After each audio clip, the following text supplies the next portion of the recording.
So what of this new wave of stadiums? Owners were faced with tough decisions after the first round of stadiums began to fall apart. By the 1960s and 70s, older stadiums were no longer adequate, so they could either be renovated or replaced. In Philadelphia, like in many other cities, the teams decided to pair up and share a new multi-use facility. As Dr. Delaney said earlier, Veterans Stadium was built, owned, and operated by the city of Philadelphia, with the city seeing substantial amounts of the facility's income, sometimes upwards of 90%. When the Vet was completed in 1971, after 3 years of construction, it cost $50 million, which in today's dollars is around $250 million. So what could go wrong? Both teams using one stadium should clearly be more efficient. The city is making a lot of money by owning and operating the stadiums themselves. Attendance is sure to go up with the idea of getting to see games in a brand new facility. Here's Kevin Delaney again with why the honeymoon quickly wore off. Teams did not like sharing with one another, and you saw that with the Eagles and the Phillies. They tried to remain cordial, but they argued. You see that with the Vikings and the Twins and the Minneapolis Metrodome. They don't like sharing because usually who's managing a dual-purpose facility is a stadium authority, a governmental entity. Okay, and they're subject often, depending on the city they're located in and the state they're located in, they're often subject to different kinds of sunshine laws about bidding processes and choosing who the hot dog vendor is and choosing who does the construction to repair things. It's done through a public agency. That's cumbersome and difficult, and so the teams argue with one another about maintenance, about security, about who pays for renovation and all that, and they're forced to go through the bureaucracy of a public agency that's making those decisions. So you can just imagine, if you want to imagine the arguments that happen between teams. I'm a football owner.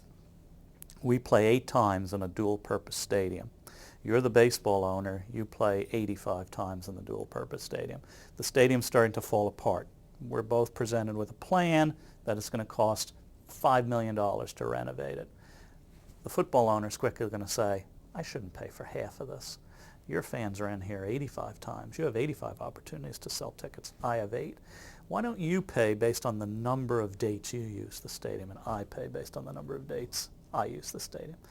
The baseball owner quickly says, that's not fair. You know, this thing is crumbling because of age, not because of the number of times we're in. And besides, your football fans are rowdier than my baseball fans are, and I've heard stories about how they've destroyed the bathrooms here, right? And these fights would go on endlessly with both teams feeling the other team was treated better than they were. Then you had the argument of who else gets to use the stadium. Right?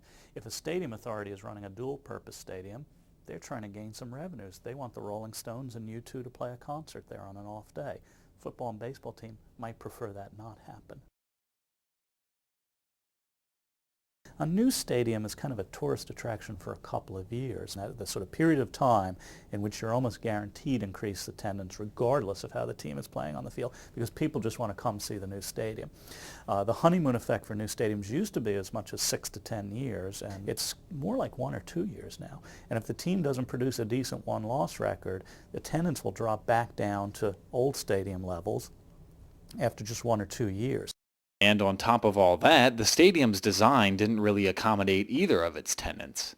The sightlines were far from ideal for baseball, and most fans were so far away from the field they could barely see. For football, the AstroTurf field material ended 2 players' careers because it was so hard. So if building a new stadium doesn't really contribute much to a city's well-being, why build new stadiums at all? We'll take a look at the arguments surrounding construction in the 21st century when we return.